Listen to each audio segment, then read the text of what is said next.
Coming up, a near-record cold 4th of July can't dampen spirits. I ran the non-resident numbers, so not even counting the people that live here or even in Billings, it brings in over the 4 days, 3.175 million. From parades to rodeo, we'll take you into holiday celebrations. Then to the Yellowstone River for the latest on the train derailment cleanup underway. We did have assessments going downstream and understanding where the contamination was. Part of that is so that we can focus on where we're seeing the most contamination, hitting the worst part first. Your MTN News starts right now. From Montana's news leader, this is the MTN 530 News. Good evening, everyone. Thanks for joining us tonight. I'm Jackie Coffin.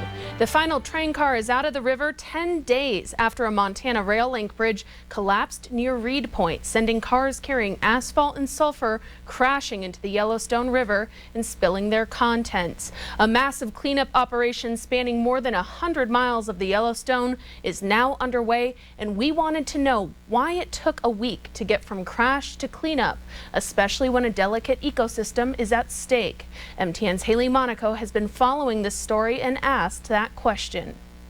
I'm here at Mystic Park in Billings, where one resident reported finding asphalt along the shoreline. That's 55 miles away from where the train derailed.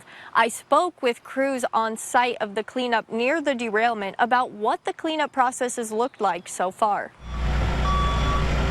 There were lots of things that were happening simultaneously. So the cleanup of the asphalt material did begin this past Sunday. Crews began cleanup efforts downstream from the derailment over a week after train cars spilled into the Yellowstone River, leaving many wondering why the process took that long to begin with. Part of the issue with starting cleanup when the cars were still in the water is with that complex Jenga. Some things, if we removed a car and a big piece of metal was carried downstream, that could pose a really serious risk to somebody. That could be very dangerous. Beth Archer is with the Environmental Protection Agency. She says it remains unknown the exact amount of material spilled into the river. But in the first 2 days of cleanup, crews gathered over 8,000 pounds of asphalt downstream. Each day as we're doing it, the crews are getting more and more experience with what this looks like, and they're able to get more material and get it fast.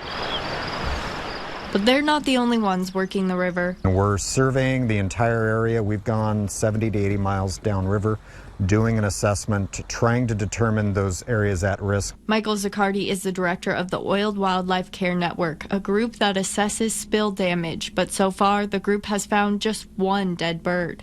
I've been to spills that have been literally disasters right from the start. This is the type of spill we like to respond to, only because the animals appear to be healthy and appear to have avoided a lot of the major acute impacts.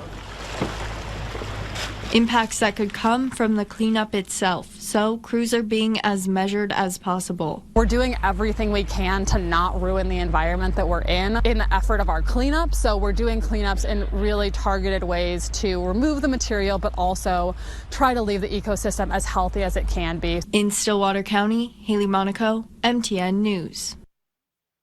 A developing story now out of Park County, Montana, as a body was found in the Yellowstone River near Emigrant in the Paradise Valley. The Park County Sheriff's Office says they are still working to identify the man's body, but believe it had been in the water for quite some time.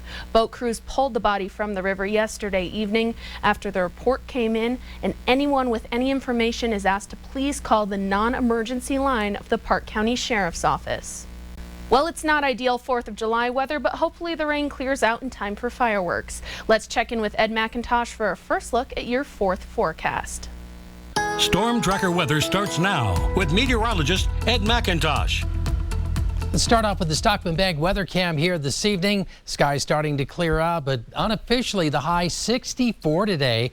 That's 20 degrees cooler than average. We did pick up 0.17 of an inch of precipitation, but that 64 cool degrees was actually just 1 degree warmer than our record coolest ever July 4th in Billings. That was 63 back in 1999. You can see Miles City, Sheridan, unofficially you tied the record for the date at 65, 66 in Livingston for the warmest reading. We've got more cool readings in store for tomorrow morning. It will be mainly 40s first thing in the day. It could challenge some more records, especially in Billings and Miles City if we're close to our predicted lows. More on the weather coming up.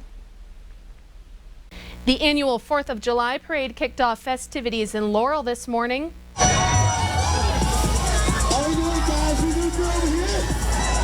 Cars, trucks, horses, and all sorts of floats made their way down Main Street, tossing candy and handing out flags to the crowd. While it rained earlier in the day, the weather held up pretty well, giving families the perfect start to their Independence Day. Oh, it was so fun. Yeah, we enjoyed it a lot. It is so special, and seeing all the people and seeing people that we haven't seen, like from high school and stuff, it's always a joy. The fireworks show in Laurel is scheduled to begin at dark this evening. Last year's floods caused a dip in the tourism season in Carbon County, meaning events like the annual Home of Champions Rodeo in Red Lodge were more important than ever for the town's economy. And as our Kelsey Marison found out, they still are. Saddle up, it's the place to be this 4th of July. Here in Red Lodge, the Home of Champions Rodeo is underway and is bringing a lot more than just star-studded talent to the town. Let's ride! Started here in 1929. It's 3 days of tradition. We have been going strong for 94 years. Celebrating Western culture. Here we go! In Red Lodge, the Home of Champions Rodeo draws in crowds from all over. We were standing room only last night. I bet we were pushing around 7,000. I ran the non-resident numbers, so not even counting the people that live here or even in Billings, it brings in over the 4 days $3.175 million. So we really count on it for our community. Red Lodge Chamber of Commerce Director Sherry Weimer helps with ticket sales every year. They may have cash. She says without the rodeo, the community wouldn't survive. We are a seasonal community, so making some money now and having a good summer affords the businesses downtown to get through the leaner times of the year. Last year, with the floods happening, the revenue from the events still keeping going. When we were with the Business Alliance downtown, they said without us, they wouldn't have made it. The talent was thrilled to be back in 2023, rodeoing in the mountain town. How are you feeling about the rodeo? Well, pretty good, I guess. It's a little rainy, but it's pretty cool country. It'd be pretty fun to be out here. Nick Pelkey is from Wisconsin, but traveled to Red Lodge to compete in the bareback riding event Monday evening. They always support anybody that supports the rodeo world, the cowboy way of life. That's great for us and everybody else in this life. Supporting the cowboy way of life and the town of Red Lodge. I think they view it as a partnership, that we, Red Lodge Rodeo, we're here. It's part of our mission statement to give back. It's also part of our mission statement to protect the Western way of life and to raise our kids in that same lifestyle. And so it's embraced very well. Partnering to bring in needed funds and good times. In Red Lodge, Kelsey Marison, MTN News. Down to Wyoming now, where Cody residents are facing a big rise in property taxes to the tune of 50%. As Wyoming's top political leadership converges on Park County, our Penny Preston was there to hear both sides. The Park County Republican Party's Freedom Celebration brought all of Wyoming state leaders and its entire congressional delegation to the state Memorial Park in Cody Monday. Senators Barrasso and Lummis, Congresswoman Hageman, and Governor Mark Gordon all addressed the crowd with the usual patriotic speeches. But Wyoming Secretary of State Chuck Gray brought up a hot issue. We absolutely have to get a control on these out-of-control property tax increases.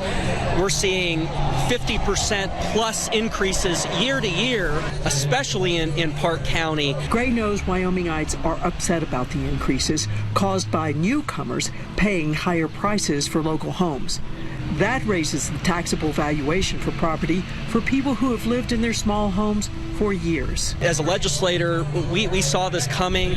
We filed a lot of cap bills that unfortunately failed in 2020, 2021, and we need to take this to the finish line. It's clear that we need to make sure that our tax code is competitive and that we do a very good job of making sure that retirees can feel comfortable. Governor Gordon says tax reform is up to the state legislature. He says more than just property owners need to be protected. And not set us up to take away power from our local governments, which have the most accountability, number one, or try to burden our mineral companies that pay most of our taxes. Gordon pointed out, the legislature passed a constitutional amendment that Wyomingites will vote on this year that will allow us to value personal property differently than commercial property, because it will allow us to reduce residential property tax. But even if the voters pass the constitutional amendment, the reduction is also up to the legislature. Meanwhile, the housing market here is still hot in spite of the high interest rates. A local agent tells me that many of the buyers are bringing cash. From Park County, Wyoming, I'm Penny Preston reporting for MTN News. Coming up next, the story of a lodgegrass couple who sticks together through thick and thin, even when life throws big curveballs. But this story goes deeper. Find out how after the break.